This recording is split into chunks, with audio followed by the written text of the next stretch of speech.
Assalamu alaikum. Welcome to today's episode of Talking Point. I'm your host, Syed Neaz Ahmed. In our studios today, we have a distinguished academic and research scientist, Dr. Professor Ejaz. Professor Ejaz was a Council Fellow and Senior Principal Scientist at United Kingdom's Science and Technology Facility Council, STFC, which is probably Europe's largest multidisciplinary research facility. He has been associated with a lot of research that are useful for human development, health, sciences, space research, and I will let Professor Ejaz to speak about that because that is not my forte.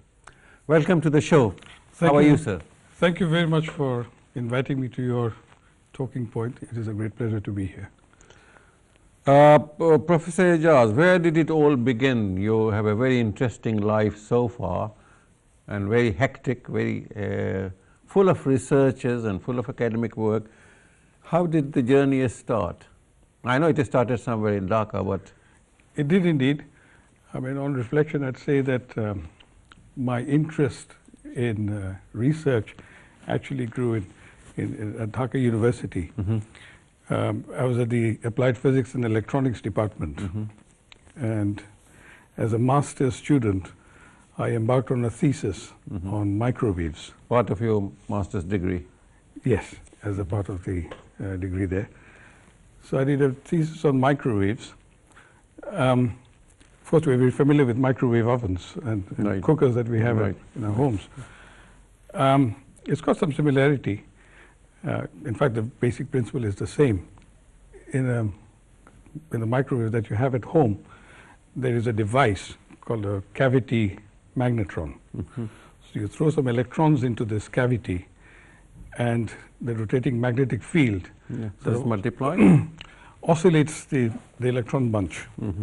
And the electron bunch then radiate at high frequencies, producing the microwave.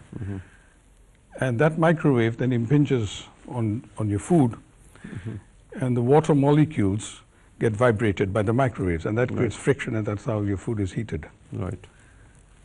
Of course, that's not the only application. In fact, that came much later in the microwave oven. Microwave is extensively used in communication, and it is often used as a carrier wave, by which I mean, to give you an example, so I'm speaking to you, and I'm creating sound waves, which is a pressure wave. Right. This has been converted in the microphone to an electrical signal.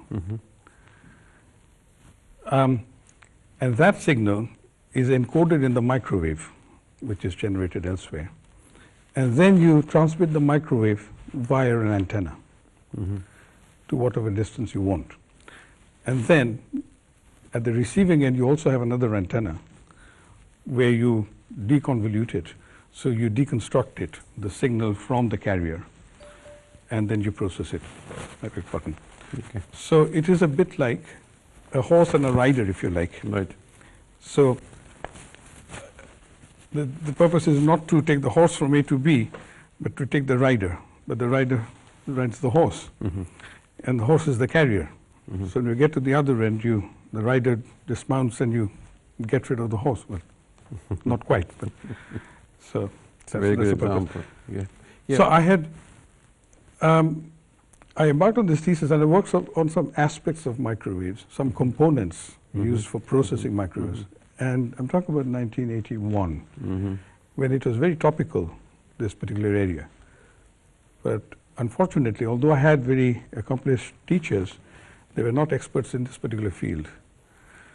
And luckily for myself, there was a symposium in Kharagpur IIT, where I happened to be in India. In India. And I was there for 7 days. And Professor B.N. Das, I'm very grateful to him, he guided me a fair bit. And then I came back to Dhaka, did some experiments, and got some interesting results, I'd say.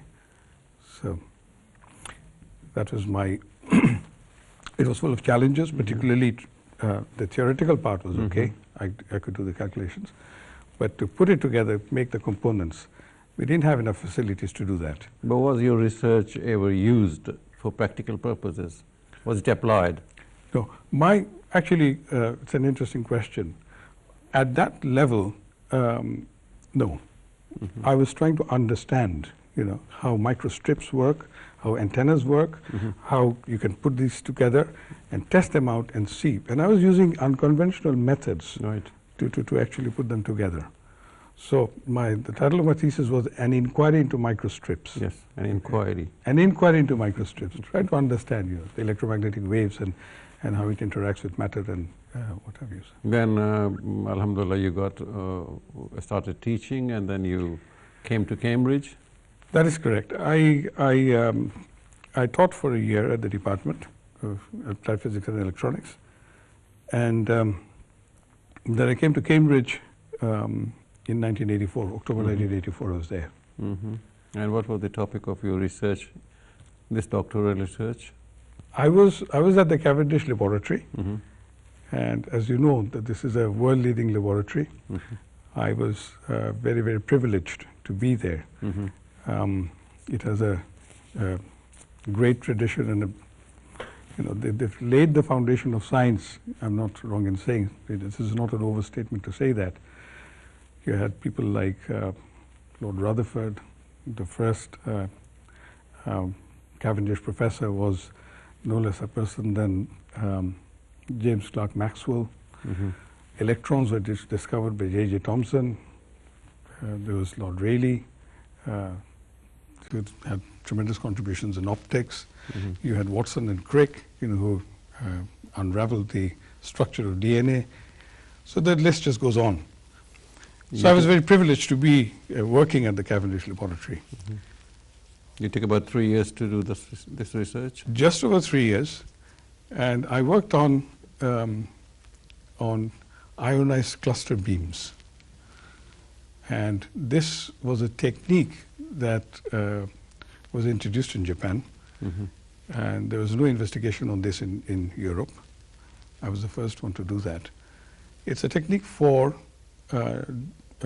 producing ultra-thin films, which have a number of applications, the biggest application being in the electronic industry, in micro or rather nanoelectronics. And just to illustrate the point, I've got a poster over here. Because we hear about electronics. Electronics is all around us, our mobile phones, our laptops. Can you focus on the poster, please? Our mobiles, our laptops, the television and the satellite communication, everything. You cannot imagine life in the 21st century without electronics. True. Well, that's so just sitting here talking and reaching millions of people in long distance places. Absolutely, absolutely. So I thought I'd give you a bird's eye view in a minute or two of what is behind all this. Actually, it is quite simple. The starting material is very simple. So it is this sand that you find in desert, and the Intels of this world picks up truckloads of this. Now, is this because that's the reason these Silicon Valley is situated in and around desert areas? Not really. It's an interesting point. It is Silicon Valley because a lot of semiconductor industries are in that valley. And so the semiconductor industry uses silicon, and therefore you have the Silicon Valley. But it's not really to do with silicon itself. So this may come from Arizona desert. Okay. So they pick up this, and this very humble silicon, this is actually silica, which is silicon dioxide. That is refined. So you mix it up with carbon, heat it up, and the carbon absorbs the oxygen, the oxide, and converts it into silicon. And at which point it is probably 90% pure silicon.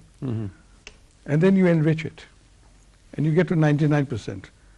And that 99% purity is actually not good enough to make electronics out of. It has to be 99.999999.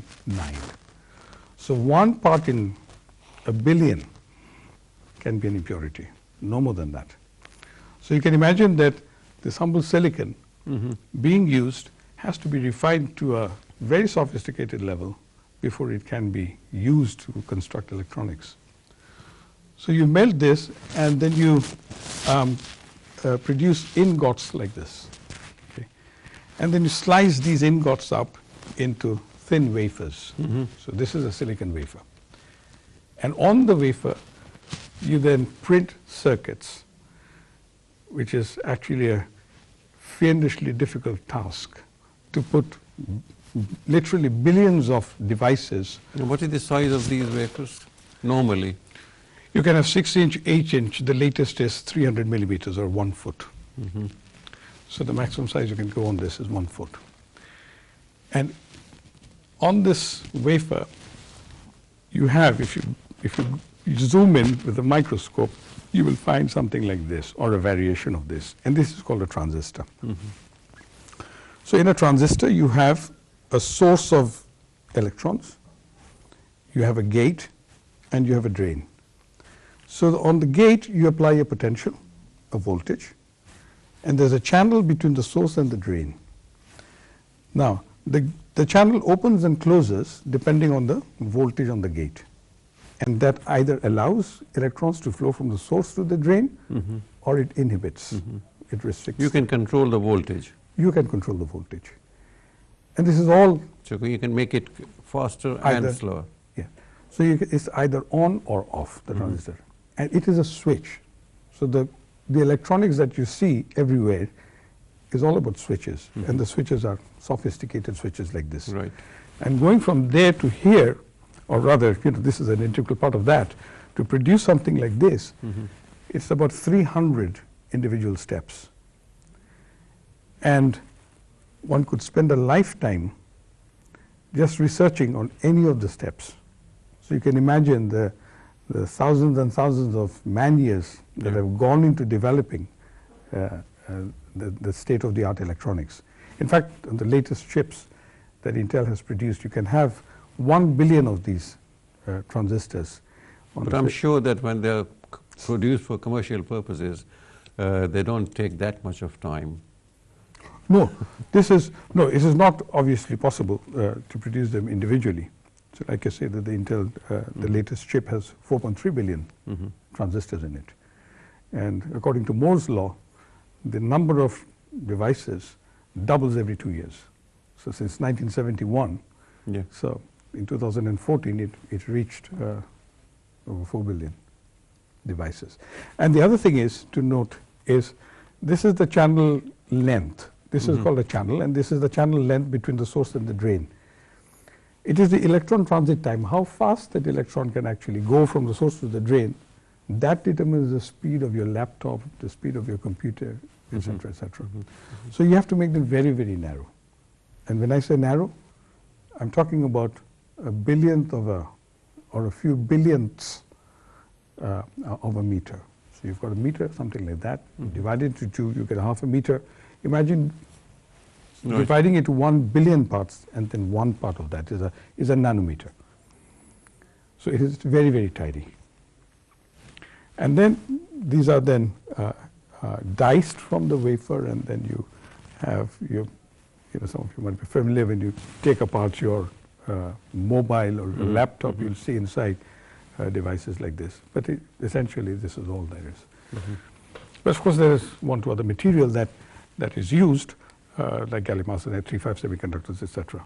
My PhD was in trying to produce these kind of layers, these nanometer layers. Well, very briefly, sir, because we will be coming to the end of this segment, and when we come back, we will discuss more about this very interesting aspects. I'm always amused by what is in my pocket and what goes on to produce this very magic of a machine that can put me in touch with everybody in this world. Thank you very much. Thank you. Thank you for being with us. We'll take this commercial break, and when we come back, we will discuss this further with our distinguished guest today, Dr. Ejaz Haq. Thank you.